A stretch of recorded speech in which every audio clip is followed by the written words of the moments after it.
But That well, superhero thing. I'm leaving this in. I'm leaving this No, in. not Right. at all. Right. Hi, everybody, and welcome to That Superhero Thing podcast, where we discuss the latest superhero and comic book related movies and TV shows.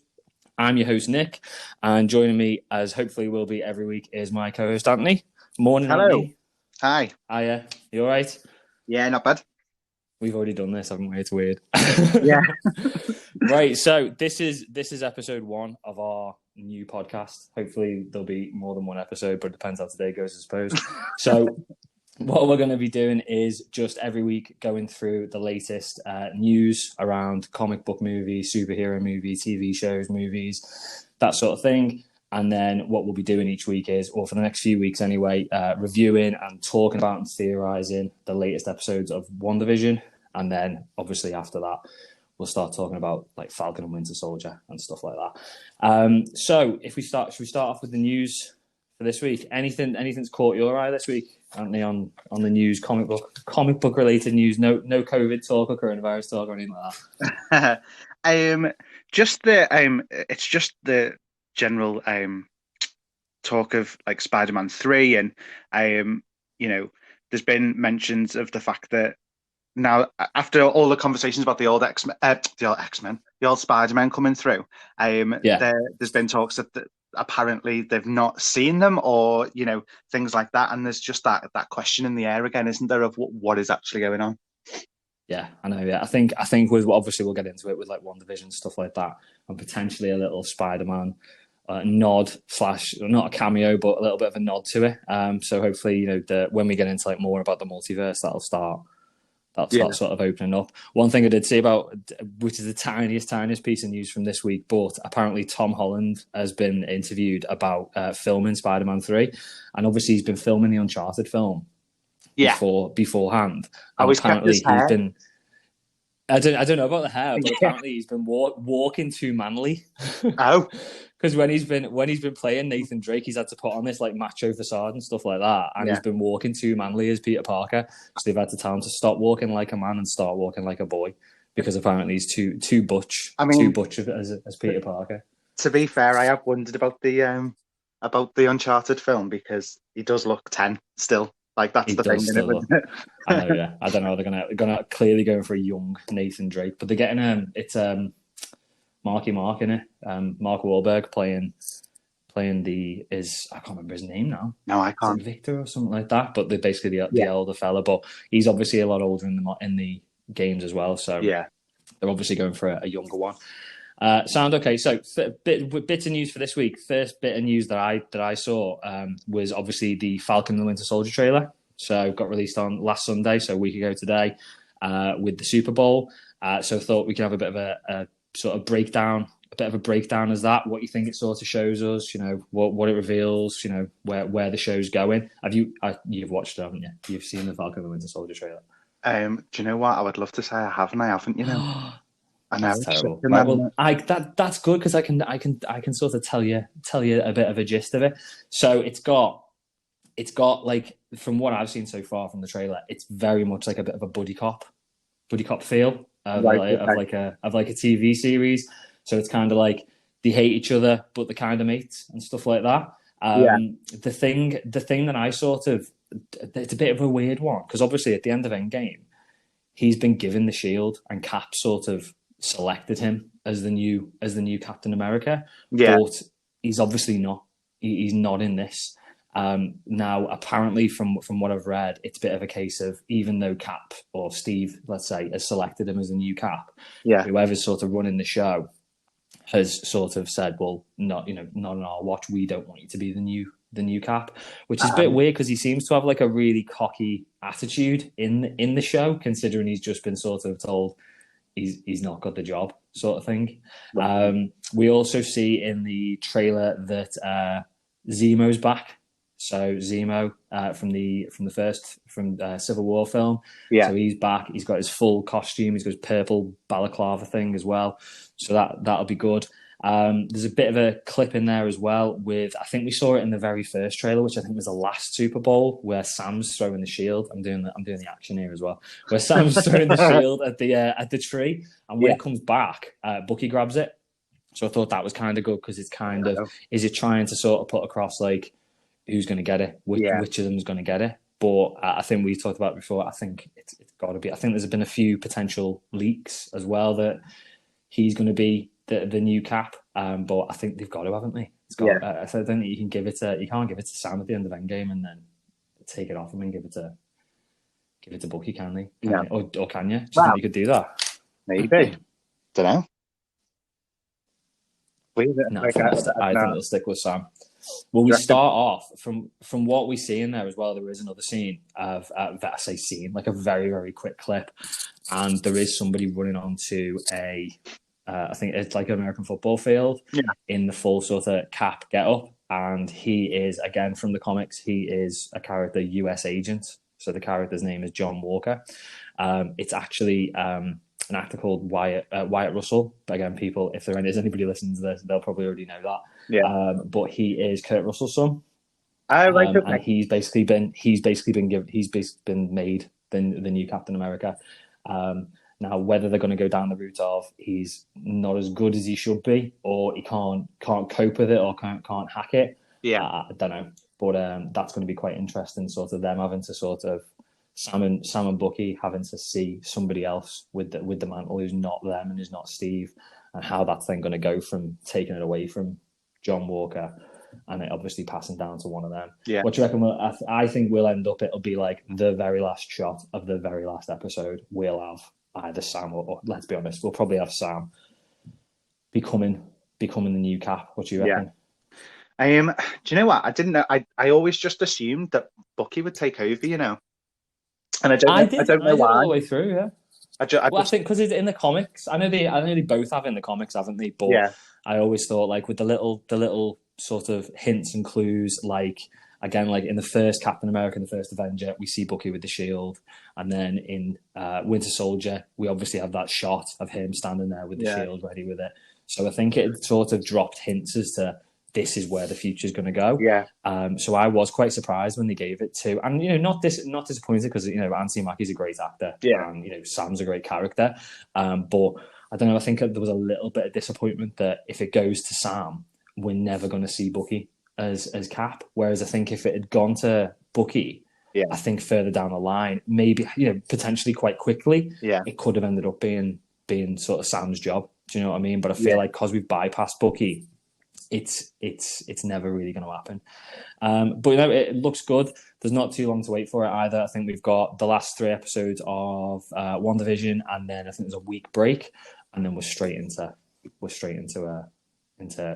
Falcon and Winter Soldier. Yeah. One last thing about it is apparently I don't know how many countries now have sort of rated it, but there's rumors online that it's being rated like the equivalent of a UK 15. So really? TVR, I think it is in America, which is 15 plus, yeah. So it's quite a big leap, that, because obviously WandaVision's only PG-13 or PG in the UK. Yeah. So to be going from like whole family sort of watching it to being rated a little bit higher, then that is a bit of a difference. But again, I think you probably find that the majority of the audience watching WandaVision probably are 13, 14, 15 plus anyway. So how much of a difference is going to make, and how are you going to police it? Well, exactly. I also very quickly, I also like that Emily Van Camp's going to be back in it as well as she is, yeah. Sharon Carter, yeah. She looks like in the trailer, she's sort of, I don't know, they've done your typical movie to show someone's on the run, hoodie, leather jacket, and then pulling the hoodie back. So she's clear. That's like you're clear. You don't even have to say it, do you? It's just if they're in a hoodie and a leather jacket, they're on the run. She's just missing the cap.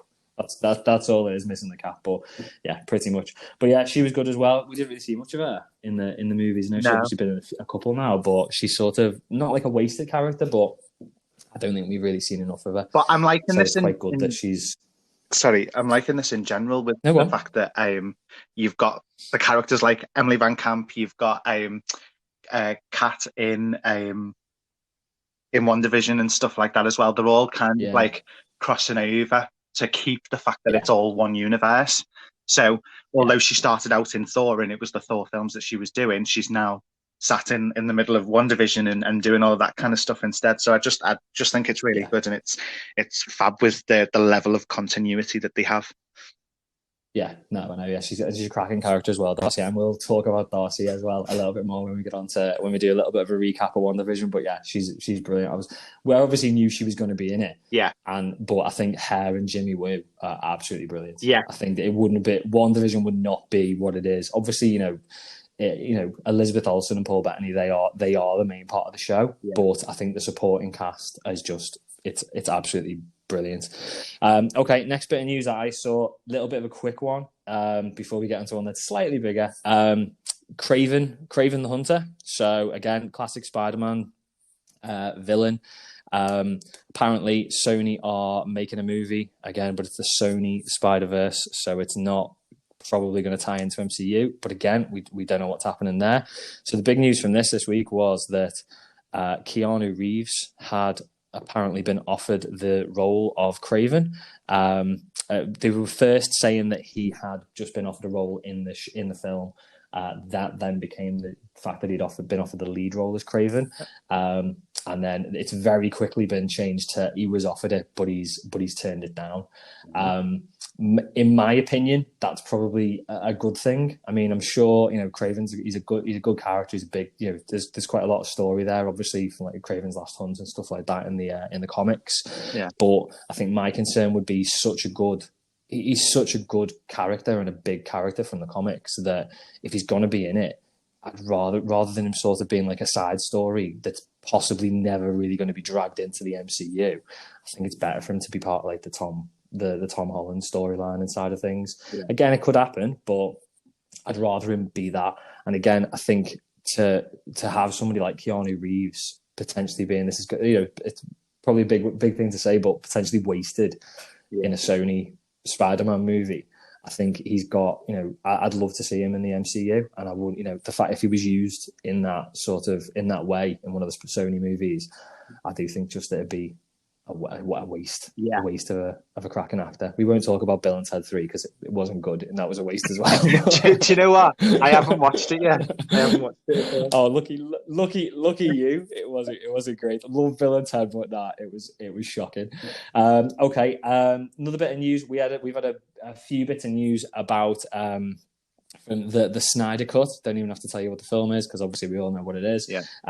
We had a clip. So start of the week we had a clip of Black Suit Superman, and I do mean a clip. It was like 10 seconds long, and he basically just introduced himself to Alfred. Jeremy Irons didn't even get a word in. That was it. The clip, the suit looks good. To be fair, it looks decent. I like it. I like obviously it's a Snyder film, so it's going to be dark, and I suppose the first way to do it is by throwing in a black suit Superman. But that was cool. And then we got the Joker reveal, which I sent you a picture of. Yeah, it's a bit very Sweeney Todd, isn't it? Yeah, I mean it is, isn't it? It's weird. Yeah.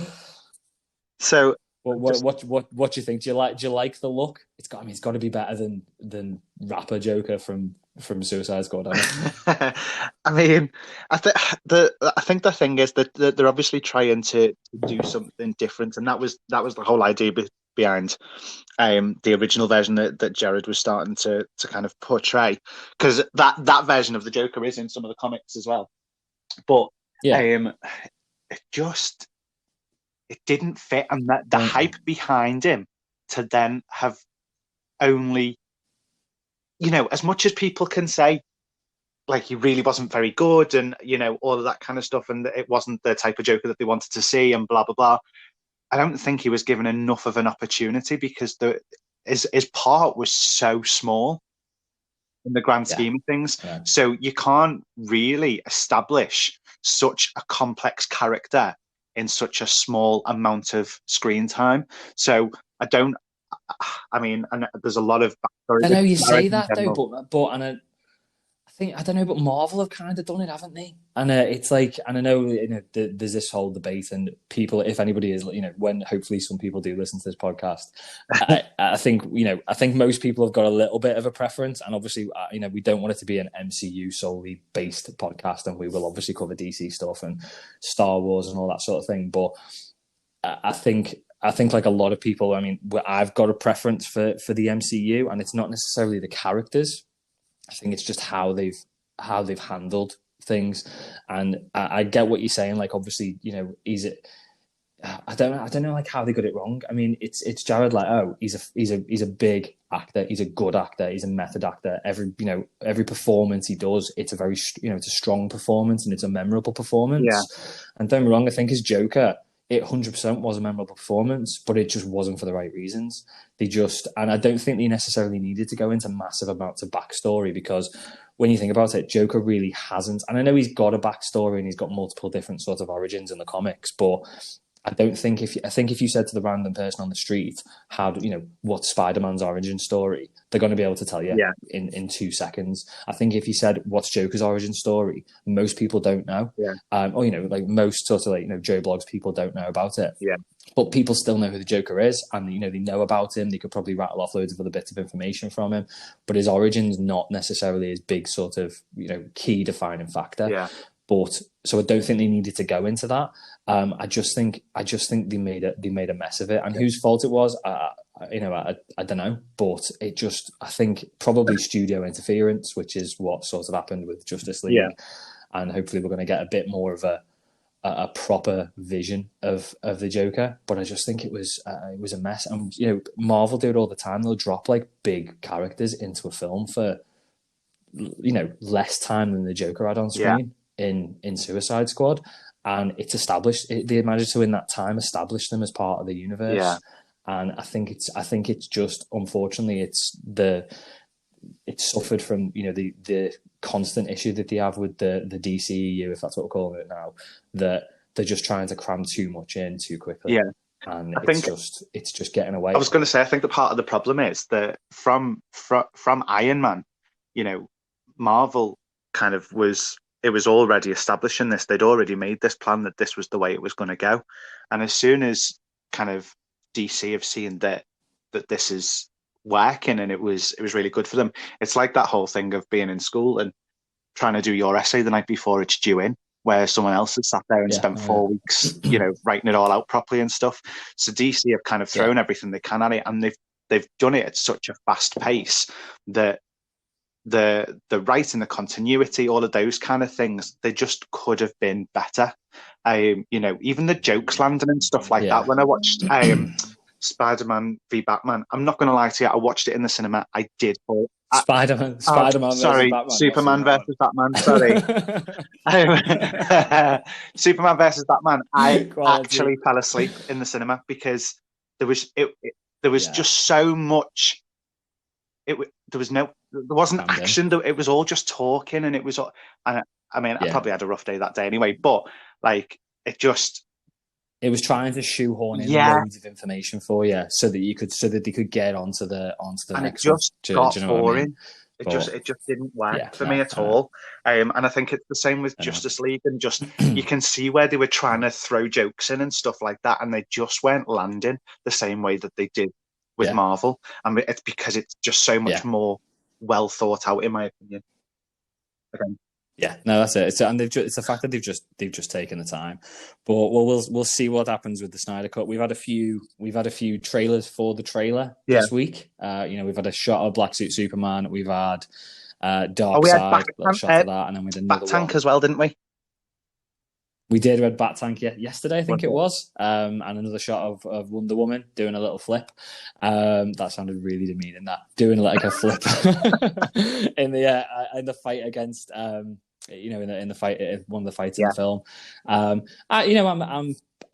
I wasn't excited for the Snyder Cut, I'll be honest, because I thought it was just sort of blown out of proportion. Yeah. But from what I'm seeing, I'll be honest, I'm quite looking forward to it.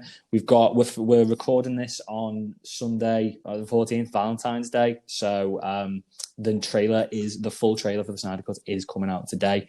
Obviously, we'll film them before it, but certainly I'm sure we'll pick it apart.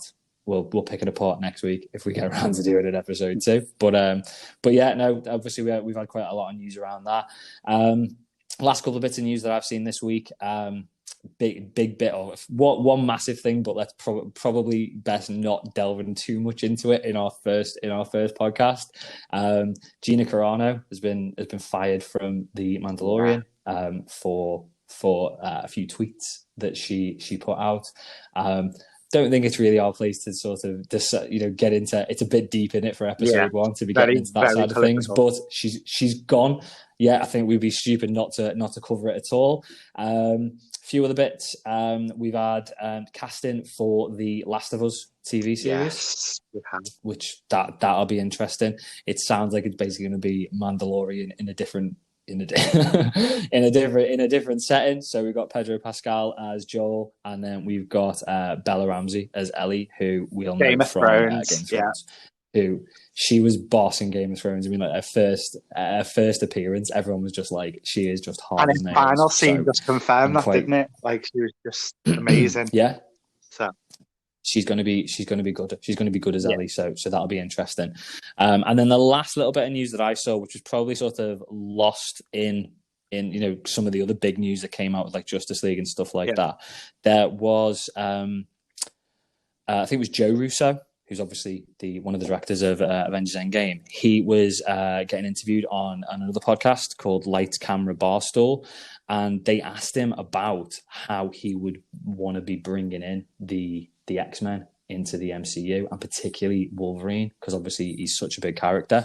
I've got a little quote from another podcast. It's not recorded, it's just going to be me reading it. But basically he said, to realise him on screen, it's very hard because Hugh Jackman's performance is definitive.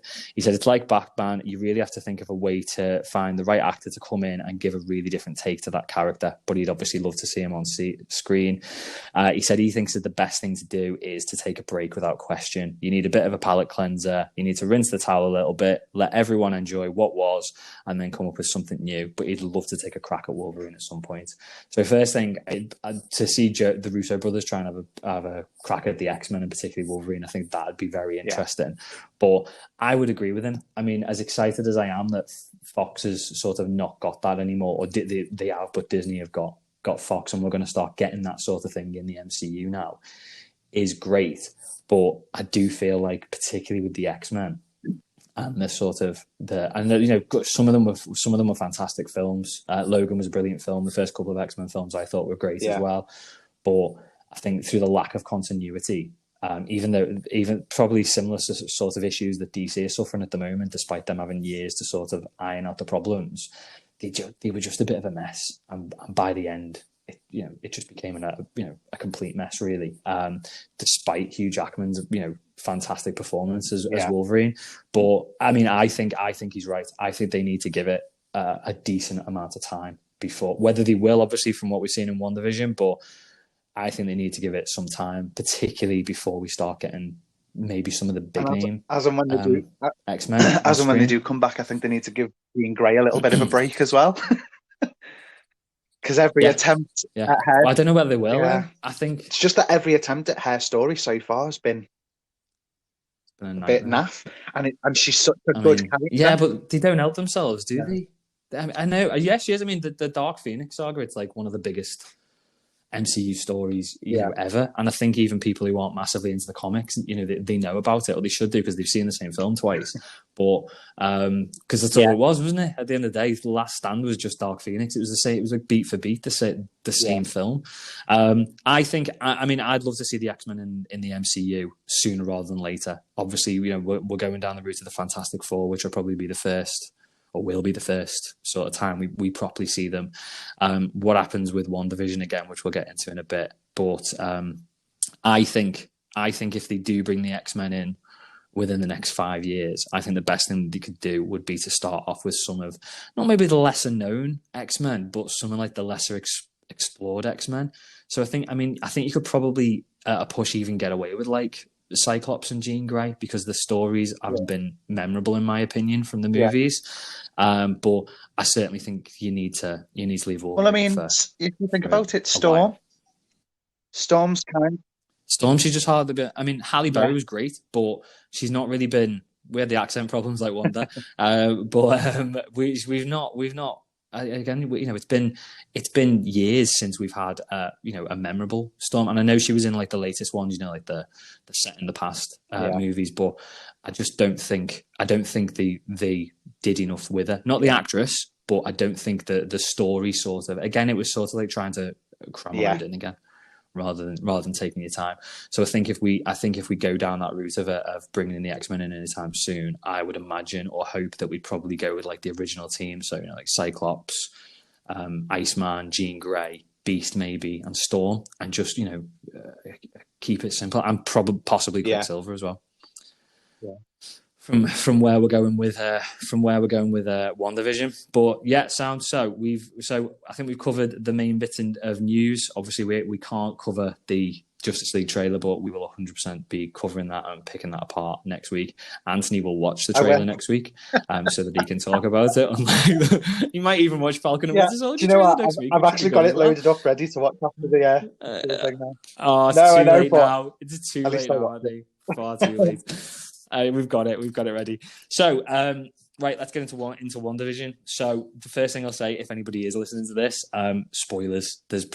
We're 6 weeks into it now. There's no point in going through a non-spoiler review. If you're listening to this, if you've delved into podcasts that much that you've managed to find our first podcast, I would imagine that you care enough to have watched WandaVision by now. Yeah. I would hope anyway.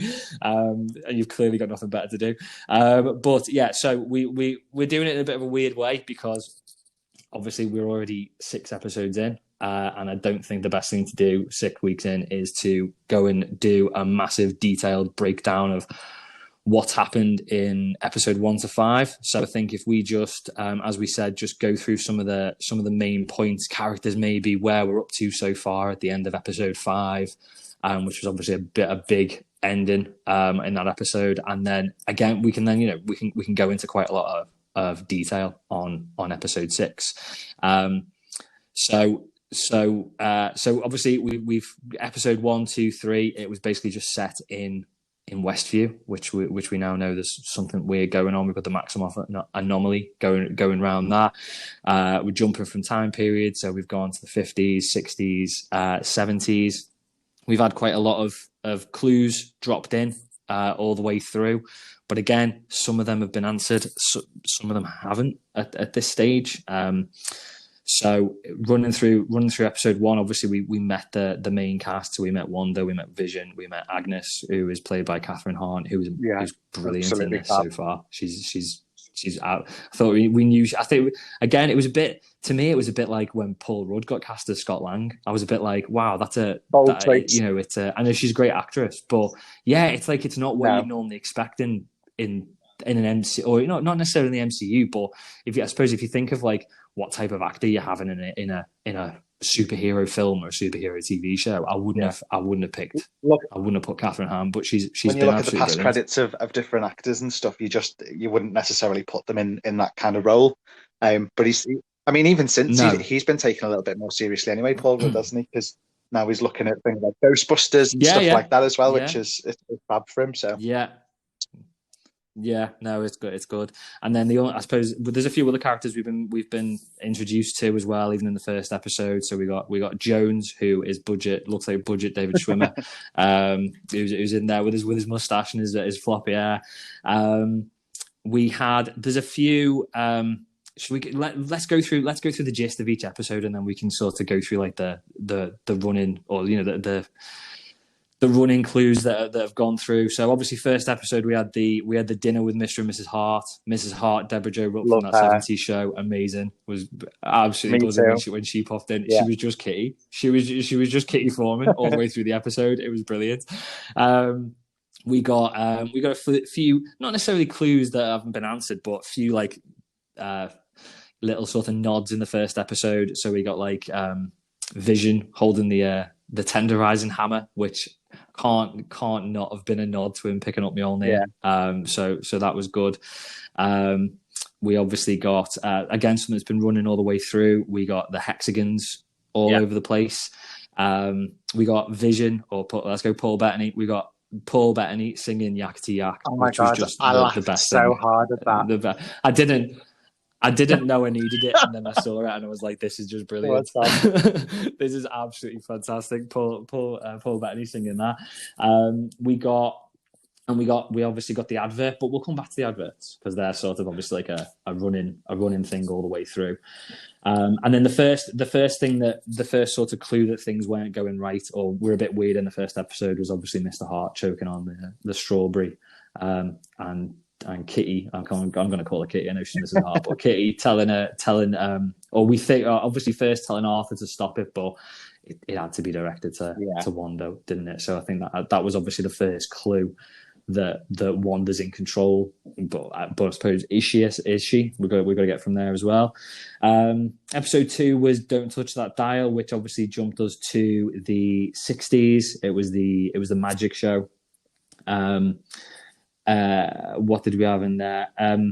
We had Vision talking about there being unsavory characters, which I think was obviously a nod to them. We had the first sort of cartoon intro.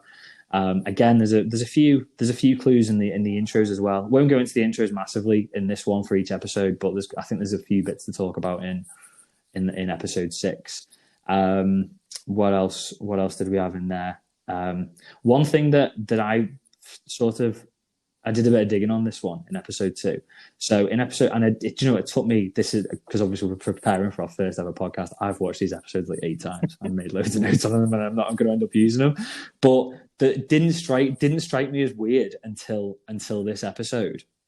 Was obviously the drone, which we now know when it came over the roof, was the sword drone.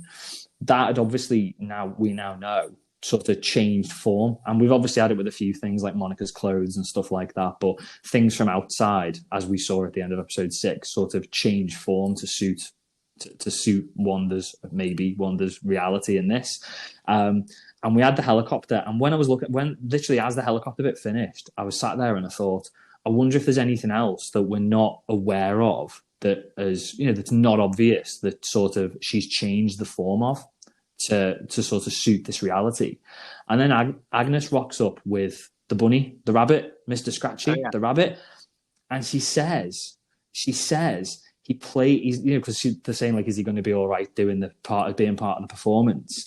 And she says he'll be okay. He played baby Jesus at last year's Christmas pageant. And I think that was obviously the first couple of times I watched it, I thought it was just like a joke. And then I thought, well, why would a rabbit play baby Jesus? And that was my first inkling of, is that Agnes's kid? And he's been turned into a rabbit. Now, obviously, everybody thinks that I think the general consensus is that Agnes is playing is actually a character called Agatha Harkness, who again is a big character from the comics and the whole House of M story. And very quick Wikipedia search, she's got a number of kids, and in the comics, one of her kids is called Nicholas Scratch, and the rabbit's called Scratchy, Mr. Scratchy. So it's got to be, hasn't it? It's got to be that. That's got to be a kid, I thought. So that was one sort of big thing that I sort of took from there. Again, so we get another advert. We get a magic show. We obviously get Jimmy Woo, as we now know, on the radio trying to get through to Wanda. And again, I would imagine Wanda breaking the glass in Emma Caulfield's hand. Or Dottie's hand, Anya from Buffy. Boss to see her in it. And again, I think that was trying to sort of put across that Wanda's in control. Wanda's in control of it. And then obviously the episode ended with the beekeeper coming out of the ground, Wanda saying no, and time rewinding so that Vision basically didn't see it. And then we end the episode with her being pregnant. Episode 3 is now in colour, which it clearly was in colour. We got it's the babies being born. It's Billy and Tommy being born. Again, I think it's sort of pushing the fact that is Wanda in control. Obviously, I think that's what the first few episodes have been pushing, haven't they? That she's potentially controlling this whole thing. Obviously the babies are born. Geraldine helps, or Monica helps deliver the babies. She then starts questioning and then mentioning Pietro and stuff like that. Wanda doesn't like it, gets rid of her. Another big thing from that, as well as the advert, which we'll go back to, is that we get Herb and Agnes outside, and they're obviously having a discussion in front of Vision. And Agnes is trying to sort of brush it aside. But again, they're two people who seem to be very aware, especially through the first few episodes, that something is going on, rather than just being completely controlled with it, whereas some characters don't. Some characters seem to be. It's sort of put across that they've got no idea what's going on and they are just now their characters. Where you've got Agnes and Herb who seem to, in that instance anyway, understand that there's something wrong, and Agnes sort of trying to cover it up maybe.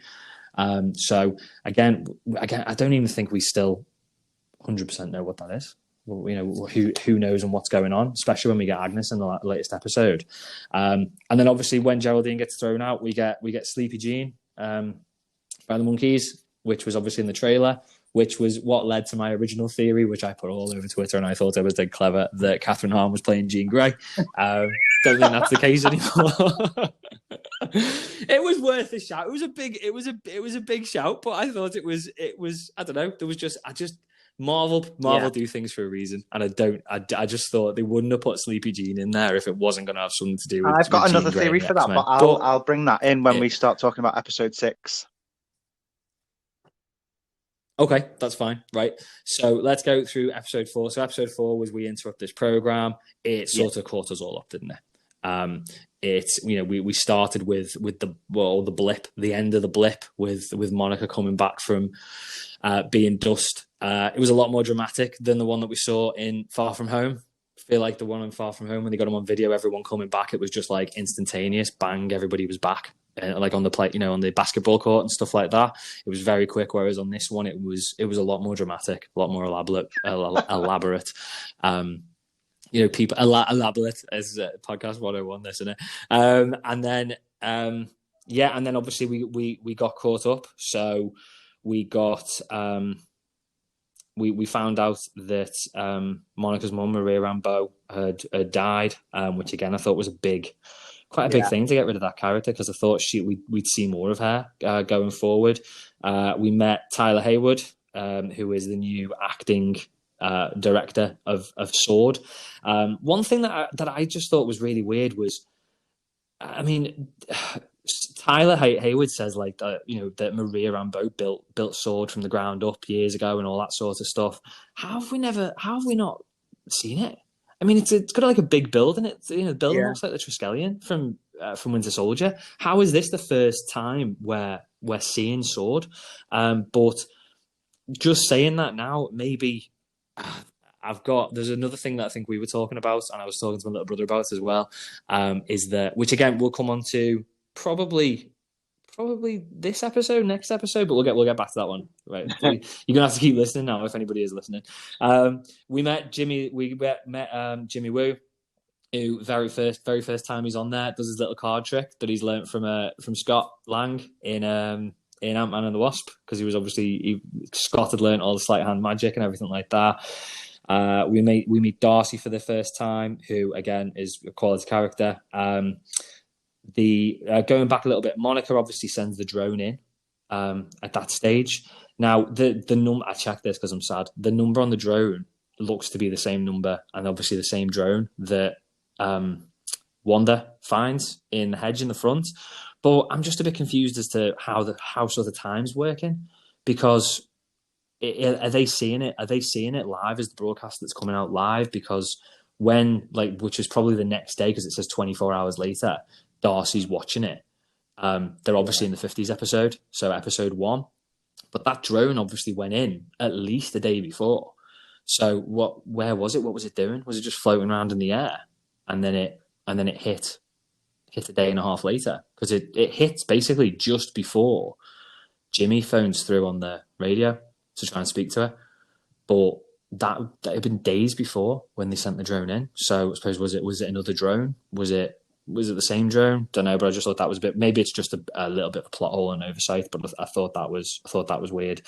They obviously start IDing all the cast members, shall we call them, and putting up the photos and passports and stuff on the board. Noticeably, there isn't one for Agnes, or there is one, but there's no ID. So they haven't managed to ID Agnes, which is a little bit of a weird one as well. And then we catch up with what had happened to Monica. So when Wanda kicked her out, Darcy obviously mentions that someone's censoring the broadcast. So again, we've got the question as to who is doing it. And then we get the the first, should we say, jump scare of the season when we see dead Vision just staring at Wanda, which was, again, it was a bit of a shock, but I think it cleared up to a degree what's happening with Vision there. And then obviously it ends with Monica saying that it's Wanda, it's all Wanda, which again I think is a bit of a red herring, because I mean, personally, I'm still not convinced it's Wanda. We got episode 5. Fly through this one so we can start talking about episode 6. So episode 5 was on a very special episode. So we've obviously got Tommy and Billy very quickly going from newborns to 5, and then obviously to 10-year-olds later in the episode. We have the little bit of a weird thing at the start when Agnes breaks character in front of Vision and in front of Wanda, and obviously asks Wanda, "Do you want me to retake it?" Again, sort of trying to imply that Wanda's in control or Wanda's in charge. And then obviously Vision questions it, but she obviously manages to brush it off. We have Tyler Hayward shows the fact that Wanda apparently robbed Vision's corpse from Sword headquarters 9 days earlier. Again, sort of confirming how he's there. So she's not just manifested Vision. He's not fake. It looks to be at this stage that it is like the body, or is it a body? It's a robot. The shell of Vision wandering around, but obviously been woken up. We find out that Monica. This is the first time we find out that something's going wrong with Monica when we see the scans and it's all just white light. We meet very briefly Sparky the dog who dies. I think he was. I don't know. I think he's tried to kill himself because he licks the power cord, the power plug, the plug socket. Tries to, and almost dies off that, and then he eats a load of leaves, doesn't he? Which again, now thinking about it, is he a dog or is he a person that's been turned into a dog? Or a kid that's been turned into a dog, and he's just like, I don't want to do this anymore. I don't want to be here anymore, and he's tried to kill himself off the back of that. We get the first mention from Monica that she knows an aerospace engineer, who again we get a little bit more of a nod to and see in episode 6, but we'll go through that in a sec. So we get a bit more of a nod to that. Who that is, we'll discuss that in a minute. One thing that stood out to me, which again has been maybe questioned a bit more in episode 6, is they're talking about Jimmy, Woo, and Darcy and Monica are talking about when she's mentioning the aerospace engineer, how powerful Wanda is. And Monica obviously mentions that Wanda could have taken out Thanos on her own during that final battle if he hadn't sort of rained down fire, as he said. And then Jimmy Woo says, well, there could be an argument made for the fact that Captain Marvel could have taken him out as well. And to me, which I think I've mentioned to you already, it's very detailed for how would they know that about? I mean, has somebody just given an account to them of what happened in that final battle? It was only weeks ago at this stage. We'll find they out just in, seem to know quite a bit. We'll find out in Doctor Strange 2 that he's written his own book, like a little autobiography, Endgame and Me or something. I don't know. I don't know. I've just got this feeling, and it brings me back to why have we never heard of Sword before? Is this the MCU? Is this reality that we're watching? Is this the reality that we've watched for the previous 23 MCU films? Or is this some sort of weird reality where the fourth wall is constantly broken? Like Deadpool-y, where they're self-aware? Because I said maybe in this reality, Shield isn't a thing, and it's always been Sword. Maybe Sword is the Shield in this reality. Why do they know so much about it? And again, there's another little fourth wall, or there's a couple of fourth wall breaks in episode 6. But again, that sort of kind of confirms maybe that there's something going on. What else happens? We get they send in the 80s drone. Hayward tries to blow up Wanda with the 80s drone. She comes out. She's not happy. She throws the drone. Oh, but again, she comes out of the anomaly. No problem or anything like that. obviously fully aware. The accent's back, which I'm sure you were happy with because we've had this conversation before. Where's it? Whatever happened to Wanda's accent? But yeah, so we had that. We've got another advert, which again we'll go through, and that's when it ends. And that's when I think Sparky kills himself after that. I think that seems to be the thing that confirms to Vision that something weird's going on. For some reason, obviously the fact, sorry, that he's spoken to Norm when the email comes through from Darcy, so that's thrown him as well. We get a bit of a not a fight, but a very heated argument between Vision and Wanda at that stage as well, and it's where basically he confronts her, doesn't he? He confronts her and says, you know, like, I believe you're doing this, and she's adamant that she's not. We get obviously he mentions at that stage that there's why there are no other children in Westview, which again could be answered by the fact that which again gets brought up in episode 6, but could be answered with the fact that she's turning them into things that aid the story. So maybe Sparky's a kid or another person. Scratchy the Rabbit again, I would imagine probably is as well. And then we get the knock on the door, which turns out to be Pietro, but not our version of Pietro, or not their version of Pietro, clearly, which is the first time a Fox X-Men character has appeared in one of the in the MCU, and that pretty much catches it up. Before we get into episode 6, running sort of not gags, but running sort of clues. Yeah, there's obviously the adverts. That we have. So the first advert is the toaster with the red blinking light. The second advert, got to try and remember these now. The second advert is the Strucker watch, which obviously is a reference to Strucker. The third advert is Hydra soap, I think. Hydra soap, which again could just be a reference to the fact that it was Hydra who obviously gave them the powers using the Mind Stone, because obviously Strucker worked for them. Going back, I think the general idea, or what it was put across, is that the blinking light on the toaster with Stark written on it could have been the bomb or the missile that sat blinking at Wanda and Pietro in their apartment for 2 days that killed the parents. Number 4 was the kitchen roll, or kitchen towel, as they call it in the US, Lagos kitchen towel, which was Lagos was where Wanda killed a load of people by accident when Crossbones tried to blow himself up. And then we'll talk about the sixth one when we get to episode 6. So I think the things that seem to be a sort of running thing through it is it's the same actors in each one. So the man and the woman who were in each episode seem to be the same actors all the way through.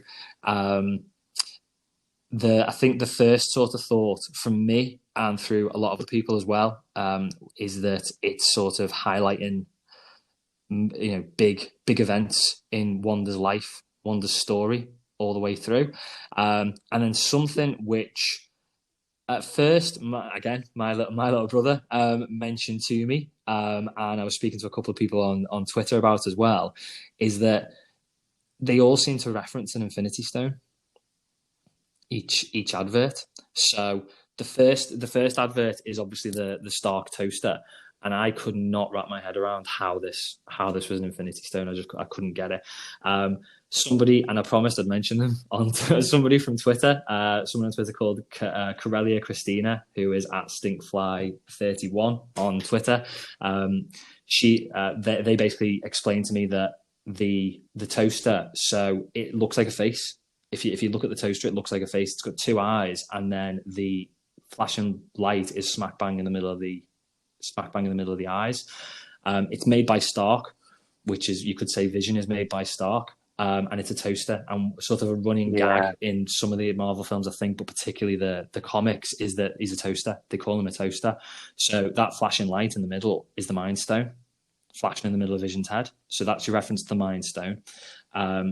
The second advert is obviously the clock. Oh, not the clock, sorry. It's the watch, the Strucker watch, which is dead easy is going to be the Time Stone. The Hydra soap, it just looks like a Tesseract. It's a blue cube. It looks like a Tesseract, and I think there's a reference in there as well. It says, what does it say? When you want to get away. When you want to get away from it all or something like that. And obviously the Tesseract is the Space Stone, so it allows you to travel. Lagos, the kitchen towel, it wipes up a big puddle of red liquid, which would be the ether. Yeah. Because obviously the ether, the red Infinity Stone, or the Reality Stone, it's a liquid, isn't it?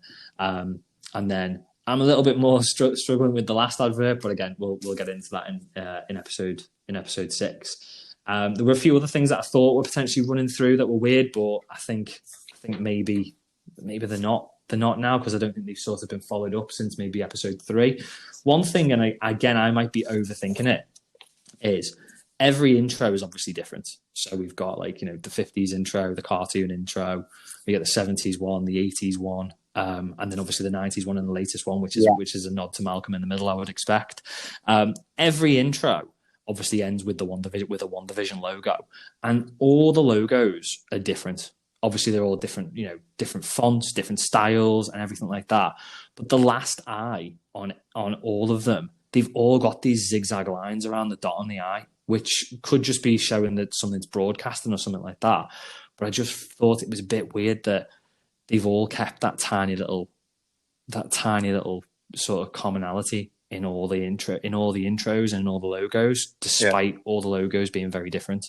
So I don't know whether that's maybe a clue or I'm just overanalyzing, but I just thought that was a bit weird. Is there anything else that you've sort of seen going through, or questions? I mean, as we've discussed previously, I'm not as good as picking up on these smaller things. There's the odd bits where I really get onto something and I'm dead excited that I've done it, and then it turns out that the whole world also know about it.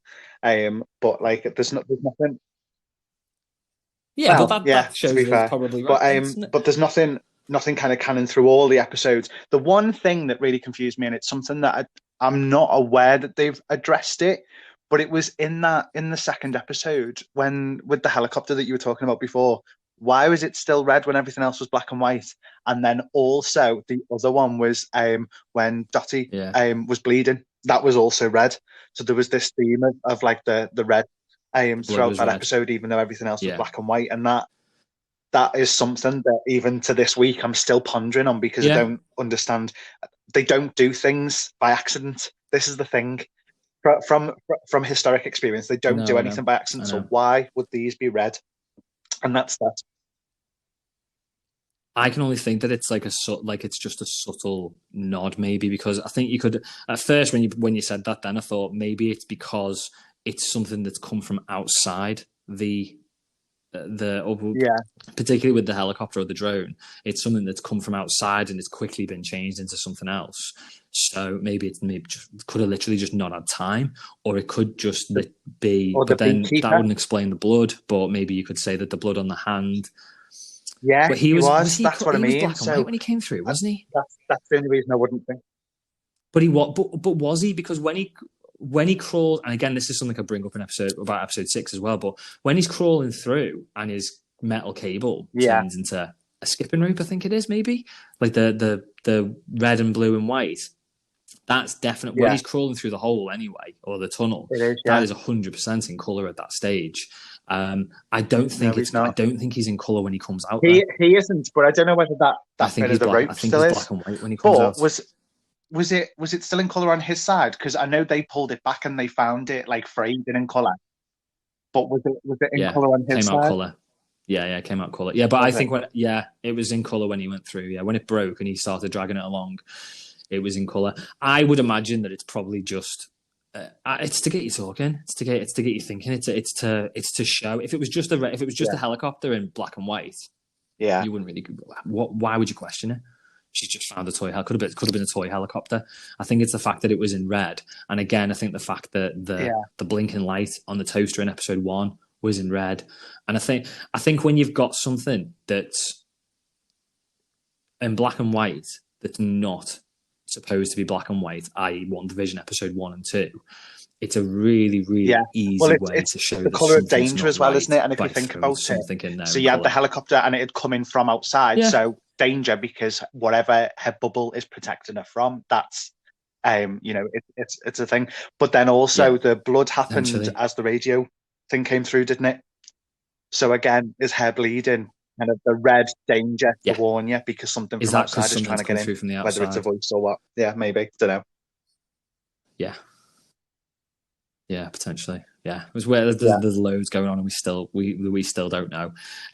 Okay, right. Let's get on to episode 6. Again, it's only been out for a few days. I've already said this, and I shouldn't have to, but it's only been out for a few days. If somebody is listening to this and they haven't seen it, stop listening. Come back, but stop listening to now because it's clearly spoilers. So we'll go into this. Because this is the latest episode, and this is technically what we're reviewing, even though we're almost an hour into the podcast. We'll go through this in more detail. I think we should anyway, because there's quite a lot to discuss. I think I don't know whether it was a good episode. It was a really good episode. There was a lot in there, but I do feel it was a bit fillery. The episode, it was sort of trying to get us from, which I know every episode is, but I felt like it was very like it's a bridge episode. Not really much.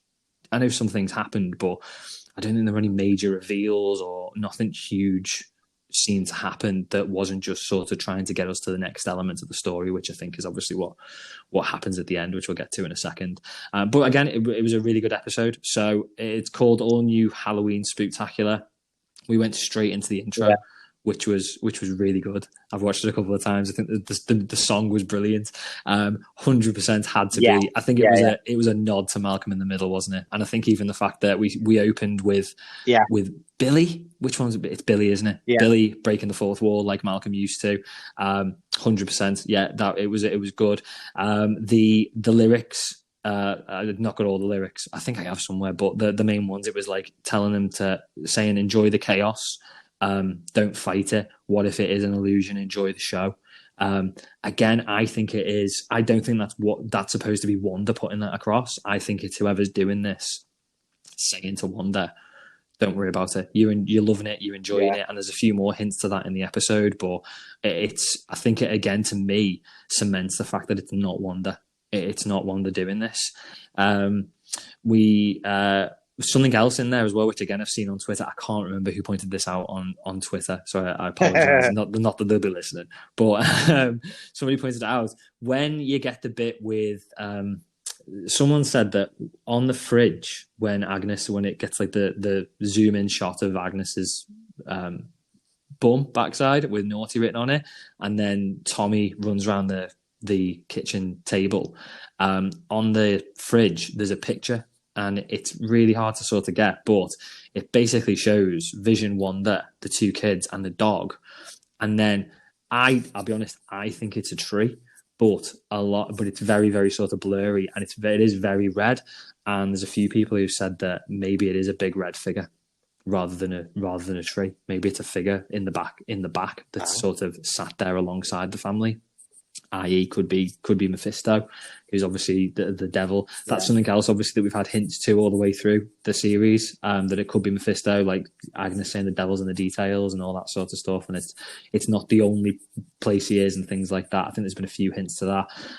But yeah, that's one thing that's potentially. Again, I think it's a tree. I'm probably talking about it far too much, but I think it's a tree.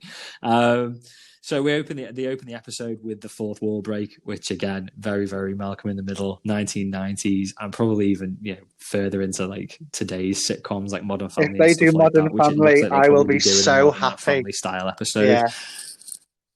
They're gonna do it. There's a trailer. One of the trailers, it's got Wanda, isn't it? Wanda, and it looks like she's being interviewed, and it's gotta be a take on Modern Family, which will be absolutely brilliant. We get one again, tiny little thing. I think we start with there's a very quick shot at the very start of Tommy and Billy on a dance mat, which is obviously like classic 90s. But Tommy's got a Minecraft hat on, and obviously Minecraft wasn't available in the 90s. But at least it shows that Minecraft is now MCU canon, I suppose. But it's got that. We see the costumes, so we get Wanda's classic costume, which looks fantastic. We get Billy's costume. So Billy is Wiccan in the comics. And again, the costume he's wearing is pretty much spot on what he wears in the comics. We get Vision's costume, which looks brilliant as well, even though it looks absolutely It is like rubbish. them ones that your mum put together in the 90s for you when you did Halloween. It is, isn't it? Yeah. Exactly. So was I, mate. I found pictures of mask, mate. That's it, isn't it? That's it. She says thanks for dressing up like that. And again, it goes a bit dark very quickly. He says there were no other clothes in my closet. And then he sort of laughs it off. But again, It's like, did she do that? Did she not put any clothes in the closet? Or is it somebody else who's controlling it? Billy starts talking to the camera again. And I think it's the only time that anybody seems to acknowledge it, but Pietro starts like staring at him when he's sat on the sofa with him, and he's very aware that he's breaking the fourth wall, but nobody else through the entire episode does it apart from Billy and Tommy, and nobody else seems to be aware of the fact that they're breaking the fourth wall. So again, is that a bit of a sort of shout that again Pietro has got a bit of an awareness of what's going on rather than him just being dragged into it, really. We then obviously get Quicksilver and Tommy get their Quicksilver costumes. Again, classic costumes from the comic, which look brilliant as well. Really, really good. And then one other thing that he said, that Wanda says, and I think Pietro sort of like looks a bit puzzled when she says it, is that I think I can't remember the conversation they're having, but Tom, I think he's saying that he's going to take Tommy and Billy out trick or treating and be good and all that sort of stuff. And Wanda says, she threatens him in a way jokingly, but do it or be good or something like that, or I'll turn you into a pickled herring. And then he sort of like has a bit of a look of it as in like, why would you say that? And I'm wondering whether is that the show or Wanda implying that Pietro is a bit of a red herring? Oh, maybe. And he's not. He's not the big bad, or he's not what you think he is, or something like that. Are we going down a hole by questioning what Pietro is and all that sort of stuff and how he's got there? Is that hair implying that he is a bit of a red herring? See, I don't know whether it's that he is a red herring he's not or that the obvious answer is a red herring, because obviously he is Pietro from an alternate universe. There's a chance that the reason that he's different and he doesn't look like him, the him that she knows, is because of something else. But I'll dip into that a little bit later on when we've kind of covered the whole story. Well, he doesn't know stuff, does he? Kind of explains. He doesn't seem to know stuff from the childhood, the same stuff and things like that. So, but yeah, I'll once we've finished kind of going through the episode, I'll then give you what my opinion is. Okay, sound. So we then get, after we've had that little conversation and set up, we come out of Westview for the first time. We go back to the sword base. It's clearly just after Wanda has had all the guns trained on Hayward by the sword soldiers, and Hayward and Monica are having a bit of a to do, shall we say? Very British way of saying things, but they're not having a lovely conversation, are they? And he has a bit of a dig at her, saying, you don't know what it's been like trying to manage this for the last 5 years. It's good that your mum died, but before, or your mum didn't. Oh no, I think he says it's good that you weren't here for the last 5 years when your mum died because you couldn't cope with this job and being director of Sword and all that sort of stuff, which was obviously a bit of a dig. They get thrown out, and then we get Monica and Jimmy Woo kicking ass basically with a load of sword soldiers, which was absolutely brilliant seeing Jimmy Woo hold his own. He was amazing. Because I don't know, he follows the rules. He's never come across as that sort of character, has he? He's always, it's like in Ant-Man. He does, and he was in Ant-Man, he was very bumbling. He was like the comedy. He was one. I know it's a comedy film, but he was like one of the comic reliefs, and he came across as a bit inept. Which I believe is not what he's like in the comics. I believe he's very like capable, and he's quite hard. Again, like that could have happened in the 5 years sort of character, couldn't it? Well, yeah. Well, he's learned magic, hasn't he? He's learned sleight of hand, so he's probably doing some karate and all that sort of stuff as well. So when that happens, I think that's the first time we go back to Westview. and they're out trick or treating. And again, there's a few hints maybe, and quite a few things sort of happen here just in the sort of small conversations that are had between Wanda and Pietro. So Pietro tells the kids, unleash hell, devil's spawn, which again is probably a hint at Mephisto, because again from the comics, I've not read House of M, so I don't know it in detail, but obviously I've been doing a bit of research into it for this and for Wandavision. But I think in the comics, again, I'm not throwing it in there again. This could be spoilers, or we could be completely wrong. But the gist of what I get in the comics is that Mephisto, basically the kids, Billy and Tommy, are fragments of Mephisto's soul, and he's basically got or getting or sort of manipulating Wanda into creating these sort of expanding them so that he can live, really a bit like Horcruxes maybe, and that's the gist I get. So if that is the case, then they kind of are. They're not really Wanda's and Vision's kids, are they? They're Mephisto's, so they would be, they would be Devil's Spawn. Then what happens? Oh, she starts testing Pietro and asking about the childhood and stuff like that. And he knows what she's doing. He knows what Wanda's doing. Wanda's testing him to see is he really her brother? And he gets onto it. He says, he says, "Why are you testing me?" And then he says, which is sort of cements maybe the idea of what's going on. He says, if you'd found Shangri-La, or if someone's found Shangri-La, which is obviously heaven basically, would you want to be reminded of something that's bad that's been going on? So he's sort of trying to explain that you're in a perfect place. You've got me here as your brother. Do you really want me to look exactly? Yeah, well, yeah, but also I don't look the same exactly, because if I looked the same, you'd be reminded of seeing me dead, sort of thing. And then so that's why I might look a little bit different. She has the flash of him dead, and then we get is it? Yes, yeah. No, that's later on. Yeah, that's later on. Yeah. So at that point, that's when he starts talking to Tommy again, and he says, Tommy says, "Oh, kick ass," and then they run away, and then Wanda says, "Kick ass," and she's like questioning it, because it's like, that sounds weird. Why has that triggered something? And again, that's clearly a reference to the fact that they were both in. Evan Peters, who plays this Pietro, was in Kick-Ass, along with Aaron Taylor-Johnson, who played the other Quicksilver, or the other Pietro, and he was Kick-Ass. So they were both in Kick-Ass together.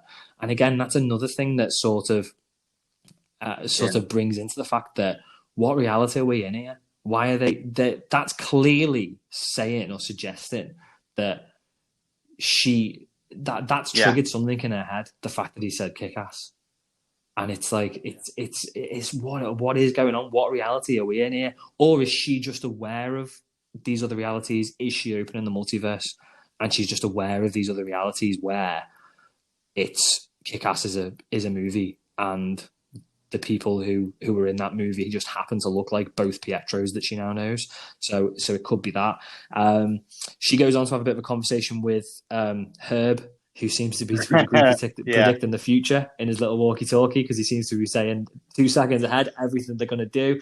Again, I think that's just 90s sitcom type of stuff, because it's the sort of thing that had happened in a 90s sitcom. But then he does say to her, he says, "Is everything okay? Would you like something to change?" Which again, it was, to me that was similar to Agnes saying, "Should we retake?" That kind of idea. It was like, "Is something not right about the scene? Do you need us to redo it?" And is he reading what's going to happen in the scene because he knows what's going to happen in the scene? Is that why he's talking ahead? We then go to Vision, going for his little walk around Westview, which is where we start seeing should we call them the extra cast members, who just seem to be people who live in Westview. And I felt really hot. Not like upset, but it was dark when the woman was she's caught in a time loop, or it's not a time loop, but she's basically been set up as a background character. They're using her like a cardboard cutout. And there's to be fair, she was hanging up the same thing 27 times. If you tried to hold your arm up for that long, I'd be crying as well. Yeah, it's Which probably for me just shoulder means pain, that mate, isn't obviously it? Wanda's power is It is. focused on everybody that's in the immediate vicinity. And as you explore further and further out, the it's not that her power's Yeah. fading, but there's not as much focus on those ones. So that's why it was going from them just doing the one same action repeated to them then as you go further out, them actually not doing anything at all. Yeah. Yeah. Yeah. That's it, isn't it?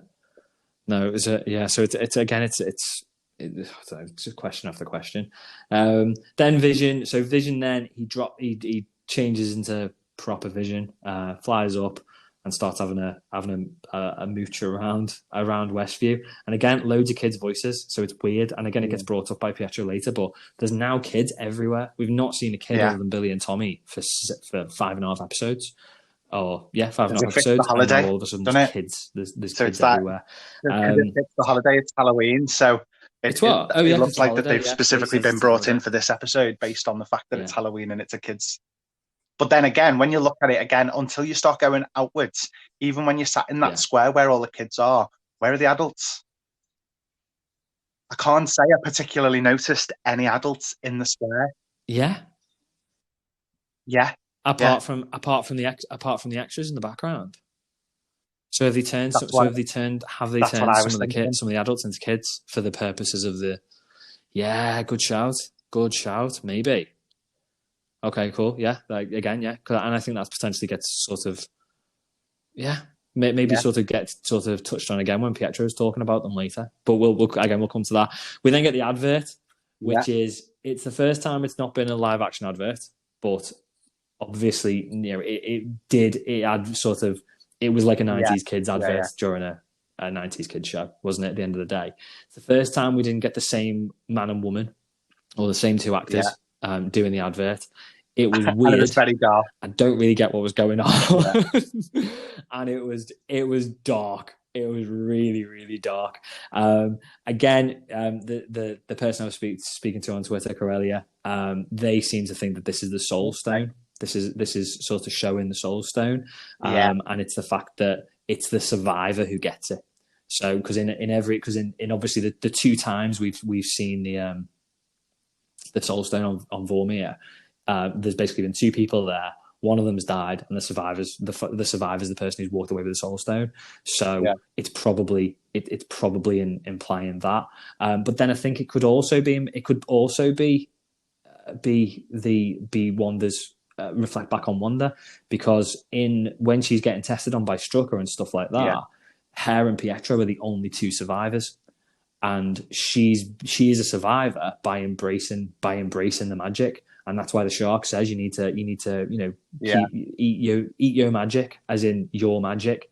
So keep taking your magic, and you'll be a survivor, and only the ones who take it are going to survive. So by embracing it, so again, it's where. It's where maybe it is supposed to be implying both. Maybe we'll never find out, and it's just like a little nice Easter egg that's being put in every episode. But it could be construed in either way, really. So after the advert, we go back to Wanda and Pietro in Westview. They walk past the cinema, which has got two films showing. So it's got The Incredibles and The Parent Trap. Don't know when The Parent Trap came out, but it's certainly. But Incredibles certainly didn't come out in the 90s, and this is obviously like a very 90s heavy episode. The Incredibles, again, it's a superhero family, so I assume it's been referencing that. The Parent Trap, surely everybody who's listening knows what The Parent Trap is. It's about two twins, because obviously there's two. It's about twins who swap places. So one twin is pretending to be another one. So probably, in my opinion, a reference to Pietro. So the fact that there are two Pietros. There's the Aaron Taylor Johnson. Well, there's and also Peters, and it's one of them. The more blatant one of the fact that the parents are essentially in a trap. Vision doesn't know what he's doing. He doesn't understand the past, all of that kind of stuff. Like it's all very Maybe I'm reading into it too much. But again, it could be as obvious as that, couldn't it? Yeah. Okay. We then get a bit of an argument between Pietro and Wanda. She brings up the accent. What happened to your accent? She's like, he's obviously been texted by you, asking him where's the accent gone. And she again, he says, well, you know, what happened to yours? And he explains. He says, you know, I got, last thing I remember, got shot in the street, which is obviously Age of Ultron, which would sort of tie in with that. And then I heard you calling me, so I came. Again, is it real? Is he just that? And he is being changed. And she's, I think it's too obvious that she's just doing this, and she's brought him. Well, I mean, she seemed just as shocked when he was at the door. This is the thing; she was just surprised. I know. I don't think, but she could have done it subconsciously. She could be. I suppose we could get to the end and it's all subconscious. I don't think it is. Well, she is that powerful. I think in the comics, she's the most powerful Avenger by a mile. You know, she probably could have took out Thanos in a heartbeat if she wanted to. She just didn't know she could.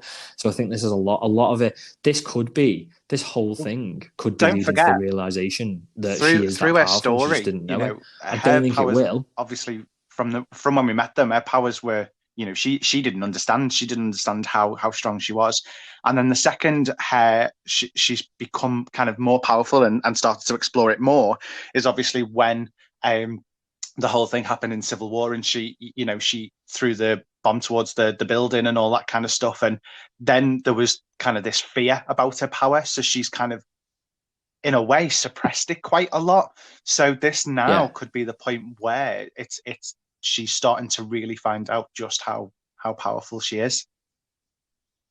So, I would hope that that's like a subplot to it, though, because I think if that is the whole story and it's just there, it'll just be a bit disappointing. But I think that's where it needs to go, though. I think it needs to go that it's all sort of that she's been sort of she's in there, she's found herself in there because somebody's working, you know, somebody's playing them all in the background, and that's what. But it's going to result in her sort of realizing her powers. Okay, cool. We then find out that Tommy's got powers. So Tommy's got his uncle Pietro's powers. He's got speed, which he is in the comics. He becomes a character or a superhero, should we say, called Speed. She tells them, and obviously they're talking about the full size candy bars. So they're gonna he's gonna drag Billy around, and do all the trick or treating very fast. And we get told and she basically says don't go past Ellis Avenue. So you're not allowed to go past Ellis Avenue, which again comes into play a little bit later on. We go back to Sword then. So they're basically Monica. Jimmy, I was going to say Wimmy then. Monica, Jimmy, and Darcy basically breaking into like one of the bunkers to start hacking Hayward's data. And again, it's pointed out then that, you know, Pietro has got the wrong face, which we obviously know already, but it's the fact that they all know that it's not right as well. Darcy works her magic and starts hacking into Hayward's files. And at that point, that's when we find out that Hayward is tracking Vision. So he's tracking the decay signature of vibranium, which is obviously what Vision's made of. So he's tracking Vision, but it sort of poses the question: well, firstly, why? Why is he tracking Vision? Is it just because he can? Is it because he's able to track Vision? So track somebody and sort of figure it out from there. But also how's he tracking it? Now that could just be movie magic. He's doing it, and that's it. Science bitches and stuff like that. Do you know what I mean? But yeah, could be that. We then, I think, quite a brief scene. We jump back to Vision quite quickly, to be fair. And again, it's him. He lands in the cul-de-sac, which we see on the map. And again, there's more extras who are still. He starts questioning that lady, and he's like, "Are these your children? I'm going to help you," and all that sort of stuff. So again, more kids, but there's a parent there this time as well. Then I think that's when he flies up in the air. That's when he flies up in the air and he hears all the kids, and then he obviously sees Agnes in the car, and she is at the crossing of Ellis Avenue and Rolling Hill. So that's obviously, we now know is the sort of the edge of the anomaly. So that's why she's told the kids not to go past Ellis Avenue, because she doesn't want them like accidentally coming out. accidentally coming out of the anomaly. The whole Agnes situation, I don't know. Why is she there? Was she trying to escape? Was she trying to get out? Is it a case of I think the conversation that he has with her when he sort of wakes her up is that she doesn't know what's going on. But could it just be the fact that she is in control? We haven't touched on it yet. I don't know how we've not touched on it yet, but Ralph, her husband, gets mentioned all the way through it, apart from this episode, but he gets mentioned multiple times. I think there's a sort of an idea that he might be Mephisto, or there's something going on with him. Does he exist? Yeah. I suppose. Is he Sparky? Could be Sparky. You don't know, do you? But is Ralph real? Is she trying to get out? Or is it all a play to sort of? But again, you'd be that if anything, that conversation that she has with Vision would be convincing him that there is. This would fit in perfectly with this kind of idea that I've also had. So there's been talks, obviously, that Doctor Strange 2 is coming out after this, isn't there? As well. And not straight after, but apparently there's going to be ties not to Wandavision. It's out next year. With that.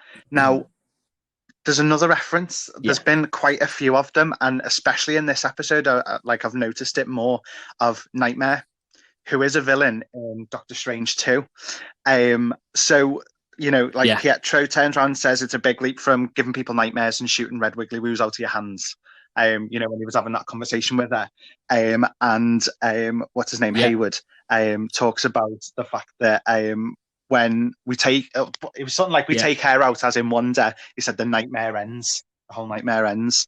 So there's been those mentions, but it's also the idea of Vision waking these people up. So it's like it's their nightmare, and that also then makes me think about what you've been saying about, are we in a different reality? What if this is kind of part of Nightmare as well? So there's so many kind of links to different villains and stuff like that everything's still up in the air. But I do think that there's a strong possibility that Nightmare may genuinely have something to do with this as well. It could be Nightmare. Yeah, I agree. But and again, it could all be a red herring. Could be all it could be something completely different. I think Paul Bettany's been quoted saying like when you get to the end of this, it's going to completely make you rethink the setup of the MCU and how it works. So it could be something completely different. But yeah, we then, so after that whole, I mean, it clearly, obviously that conversation as well, before we sort of move on from there, it sort of confirms that Vision's got no idea what's going on. He doesn't know what an Avenger is. She obviously points out that he's dead. He didn't obviously know that, but again, I think we know that anyway. And then we jump back to Sword again. So at this stage, obviously Darcy's still trying to, I think, hack the final firewall of Hayward's, and Monica basically says, "My guy's here." So we're gonna go and meet him. I assume it's a him. She says "guy," so I think that's sort of what it's implying. And then that's where Darcy brings up the fact that something's happened to Monica. So the going in and out of the anomaly, or basically moving through the side of the anomaly twice, has altered her cellular structure, and she's changing. Now, obviously, in the comics, she's a superhero in that she's got superpowers. She's actually the first Captain Marvel after Marvel. So and then I think Carol Danvers takes it over from there, but she's got that sort of powers, like light and energy powers. So whether they're going to go down that route or not, I don't know. And then again, it's quite a quick week. There's quite a lot of jumping around in this episode, because the previous episodes have either been all in Westview, or all there, or all at Sword Base, or sort of like very, very definitively split between the two. But it's like jumping back and forth. They obviously, Monica and Jimmy go off to meet her guy, the aerospace engineer. So should we talk about that now? Should we talk about who is the aerospace engineer? I think there's a lot of hope out there, and again on like Twitter and stuff like that it might be Reed Richards. Because obviously we know we're getting a Fantastic Four, and I think there's a lot of hope there that we're just going to see John Krasinski and they wouldn't have to. Yeah. They wouldn't have to give any explanation. It'd be like when Evan Peters popped up at the end of episode 5. You just know who he is, and you instantly know what's going on. If you literally ended episode 7, 8, or 9 with John Krasinski rolling up, I think the vast majority of people, particularly who are really into the MCU, would just instantly know who he is, and you wouldn't really have to explain anything else, and that would be it. Yeah. I think there's wishful thinking. I'd love it to be. I really would love it to be John Krasinski, or even Reed Richards, but I can't see it. I think it's going to be something or somebody linked to one of the new films. So it could be I think her name's Riri. She's Ironheart, and that's another Disney Plus series. So she obviously takes over from Tony as like the female Iron Man. So it could be her, I suppose. I really have no idea. What do you think? Is my honest opinion. Yeah, it's got to be. It's got to be somebody big. I mean, I'd love the idea of it being John Krasinski, because again, fantastic actor. Anything that he's thrown into, he's amazing in. So, and I do think, obviously, we're getting to a point where there is so much going on in general that the subtle introduction, I say subtle because it's going to be a big introduction no matter what, but the fact that it's just so blasé and it's just, we need this person and here he is. So, it's not just we introduce them as we do the new film. It's going to be they exist. We're aware they exist. Here comes the film further down the line. It's that kind of thing with Captain Marvel as well. Yeah. The way they introduced her, because it wasn't a bang, this is the Captain Marvel movie, and now she's introduced. They introduced her, and then they brought out her film, and so I think it'd be a good way, and it'd be kind of canon with how they've done it before. So if they did bring John Krasinski in, I think it'd be a really cool way to do it. Yeah. And I think it'd obviously make a lot of people pretty happy as well. Yeah. Yeah. It's got to be something. It's got to be somebody big. It's too teasing for it to be someone little. Okay, and then so they go off to meet hopefully John Krasinski, and then obviously they leave Darcy behind because she needs to break this last firewall because apparently there's something big. We go back to Westview again. And again, a bit of a nod. I sent you a video of it yesterday. Yeah. So when we go back to Westview here, literally the opening shot is a giant spider, and then we pan to like a Halloween decoration, and it's just Spider-Man's eyes. It's his goggles or whatever you want to call them. It's got to be. Now and again, like very very start of the podcast, you obviously mentioned that we could be going down the route of, or we hope we're going down the route of like a Marvel version of the Spider-Verse. Is it just a nod? Is it just a very very clever way of getting people talking? I don't know. I think there's really much more to sort of, so you can read into it loads, but I think until we get something more solid, but I think that's what a lot of people are hoping. But again, it could just be Marvel, could just be, on the ball, getting people talking about it. We get another deep conversation, shall we say, with Pietro and Wanda again. Basically, he says, "Mum and Dad would have loved it." He said, he asks, "Where have you been hiding all the kids?" We don't get an answer, but he says, like, it's very nice of you, sort of thing, to not have to get them to put up with all this, and you've locked them away in the beds. I'm sure you have all that sort of stuff. So again, we're becoming even more aware that something's happened with the kids. And he asks her how she's done it, and she says he doesn't know, but he's basically saying that he's impressed with the whole thing, and that's when we get our dead Pietro or zombie Pietro, which is again a bit of a I don't know if I saw it coming, but I wasn't massively surprised when I saw it. But again, he's clearly died in the same way that Aaron Taylor Johnson's version did, because he's got the bullet holes in him. So we get that as well. Back to S.W.O.R.D. again, we get Darcy, and she's basically found this file. She's hacked this file of Hayward's, and she seems to, it says eyes only, and she seems to send it over to Jimmy. So she emails it over to Jimmy, which is good, because obviously it means he's going to get it, even though what happens to Darcy later happens.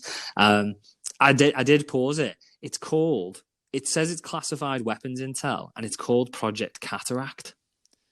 Now, obviously, I mean, I don't think there's anything in the MCU or Marvel Comics or anything like that that sort of refers back to that. But it could, I mean, a cataract is obviously causes you to have blurred vision.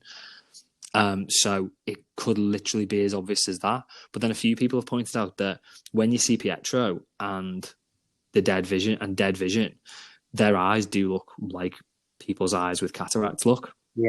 I think that's just a way of showing a zombie, to be fair. But I suppose it could be. You know what?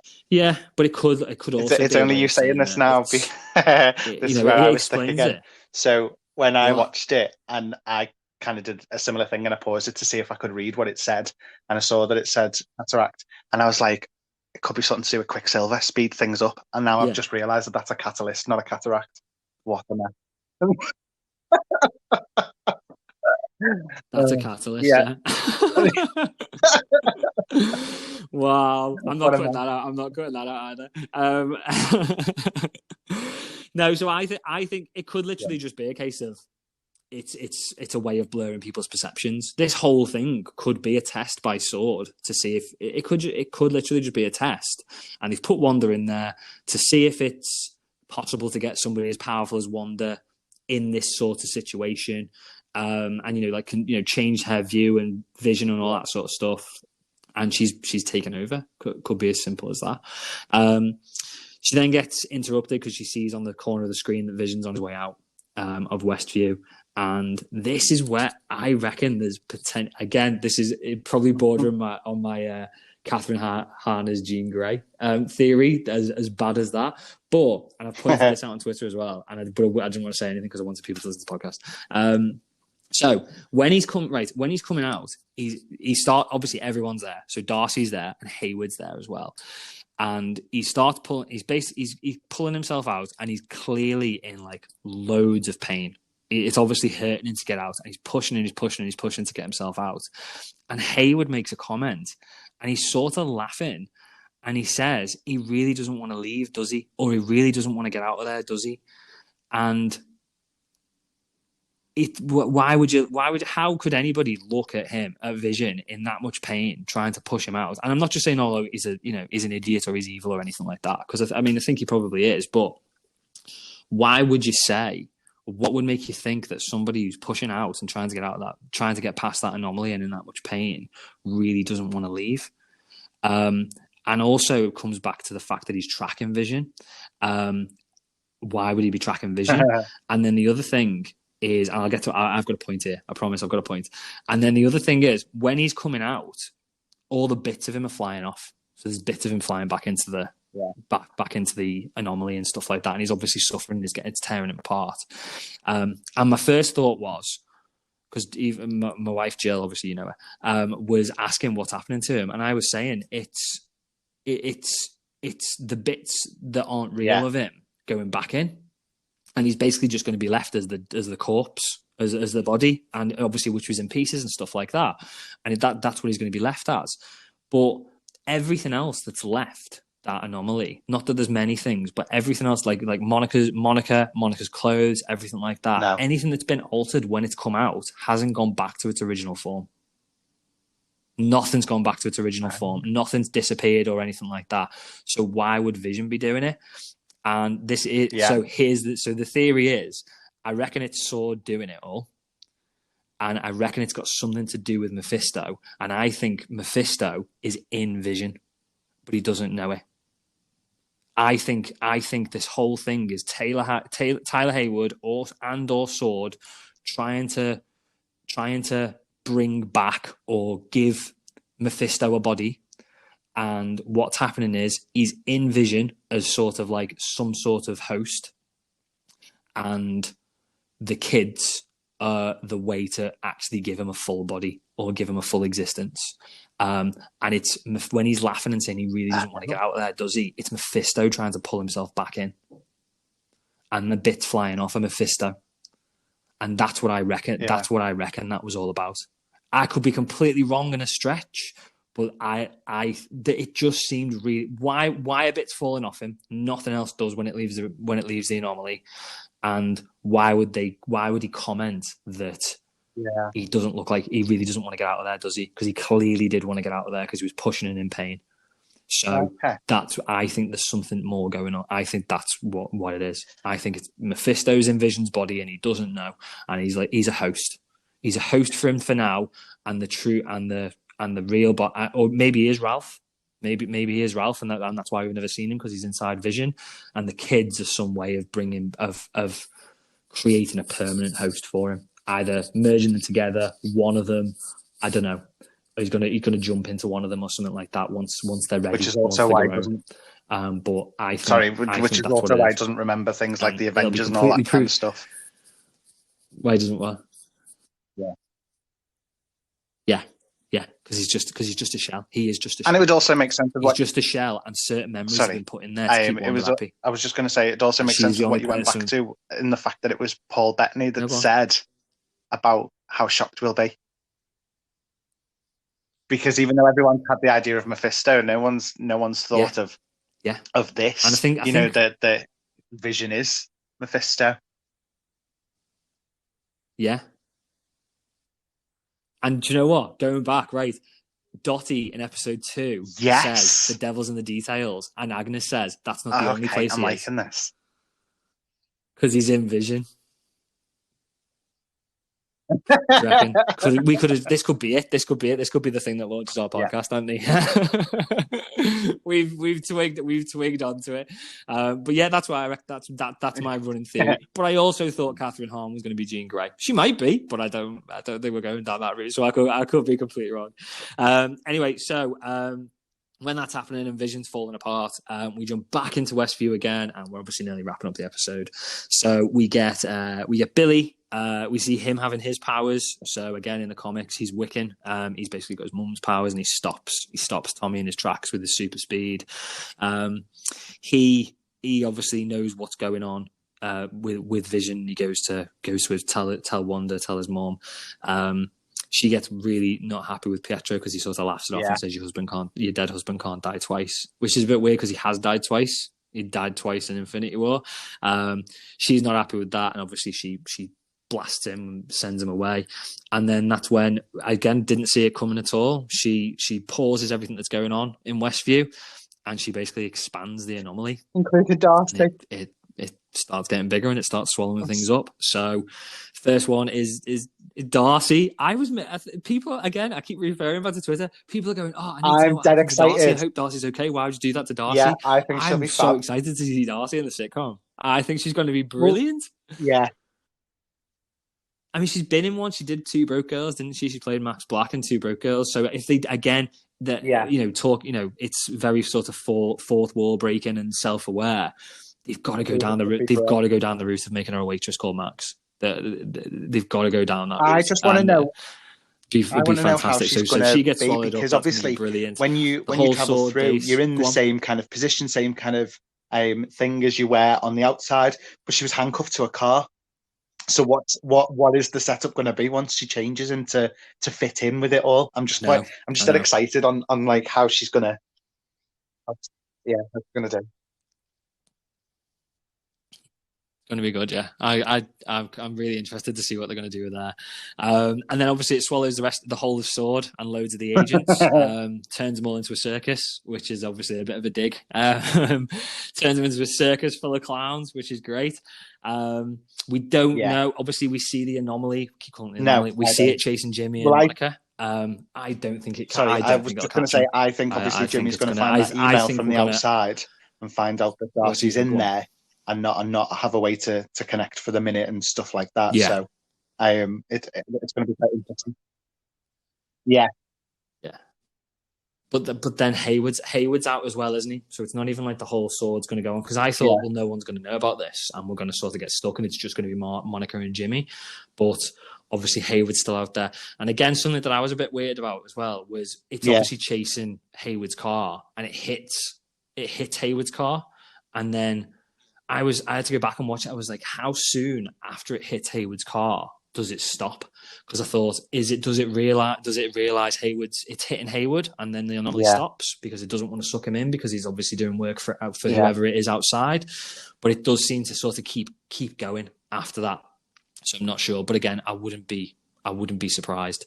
I don't think we'll see them straight away. I think it's going to leave us guessing with Jimmy and Monica. I think we're not going to see him for an episode. Yeah, I think we're not going to see him for an episode, and I think it could potentially be. I think we'll get hints that they might be in there, and I think it'll be eight or 9 or both before we find out that they're out. And we'll find out who this aerospace engineer is, and then we get the worst part of every episode: the please stand by, which again people on Twitter are saying is the true villain of WandaVision because it's a pain in the arse when the please stand by image comes up. On a serious note, but yeah, that's I just need to ask this question because it's something that's been bugging me as well. Caught up. What's with the 6-minute credits? Yeah, go on. Do we know? I don't know. Well, there's the credits. I have watched them because I sat there avidly watching. That's what I was like as well. But I have watched them because it's like, is there going to be a stinger mid credits, after credits? There isn't. No, it's always like that on a lot of Disney Plus stuff. So you only get about a minute of actual WandaVision credits, and then you get the credits repeated over and over and over again, and just in black and white credits of all the international audio recordings. So from all the dubbing, that's kind of that's what it is. So it takes everything does it. My kids watch my kids watch obviously like the kids cartoons and the Disney cartoons on there, and they'll get to the episode, and if you don't press like the skip to next episode or anything like that, or you stop it before it says next episode playing in 20 seconds, it just runs for 5 minutes. Just keeps going because obviously they're dubbing it for every market they're in.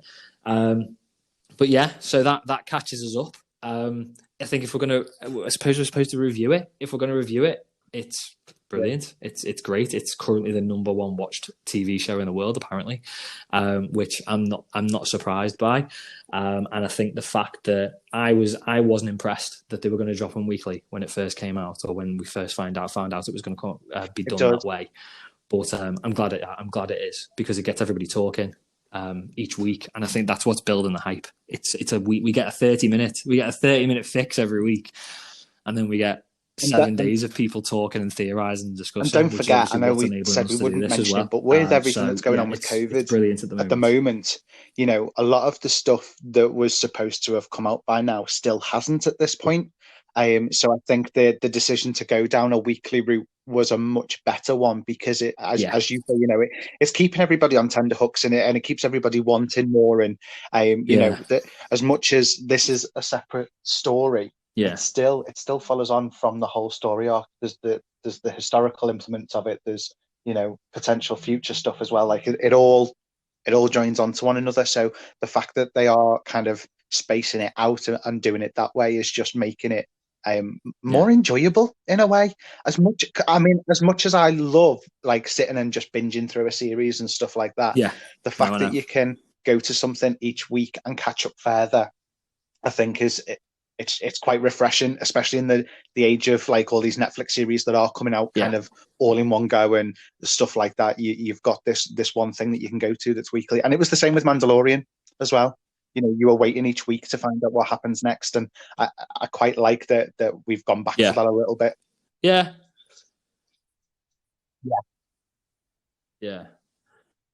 Well, I think that's where we're going to be now, isn't it? I don't think there's going to be anything on Disney Plus nothing on Disney Plus, but anything certainly MCU related where we're not going to get it week by week.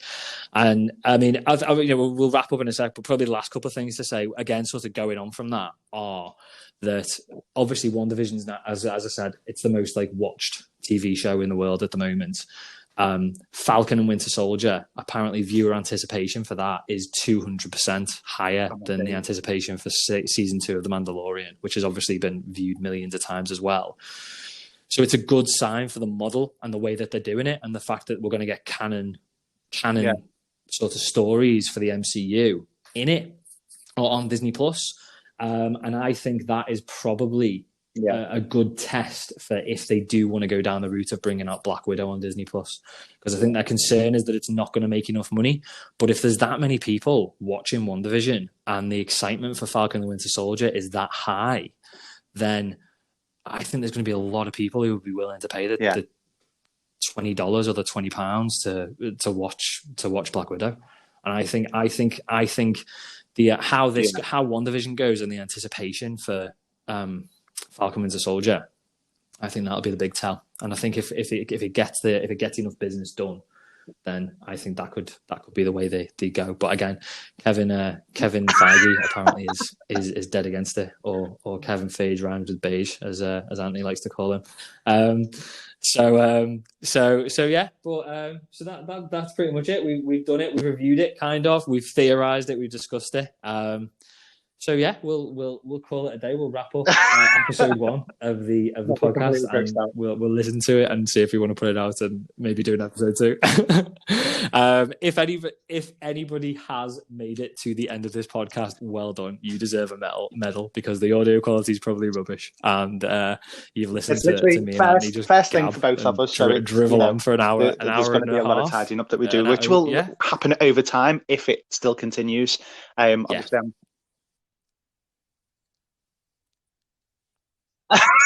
well, we've been recording for an hour and 40 minutes now, and I'm going to edit this down to about 15. But no, seriously. So if anybody is listening to it and you haven't found it on Twitter, then we do have a Twitter account. It's at Superhero Thing on Twitter.